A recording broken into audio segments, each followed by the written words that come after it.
Minyak ni saya memang cukup suka sebab akar kayu penuh.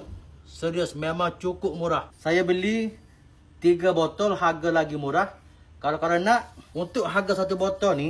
Nah, kalau mau order minyak Daya, nanti klik link pembelian yang ada di profil ya. Bisa COD dan gratis ongkir ya. Ingat ya, belinya di sini, jangan tempat lain. Makasih. Aku hari ni, kaki aku rasa lenguh, rasa sedikit sakit di bahagian tumit. Okey, aku nak gunakan minyak urut Dayak, yang mana minyak ni serius memang sangat-sangat terlaris sekarang.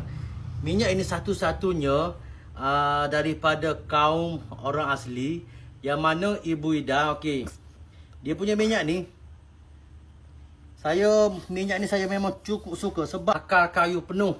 Serius, memang cukup murah. Untuk harga 1 botol ni, saya beli 3 botol, harga lagi murah. Kalau korang nak dapatkan baku kuning.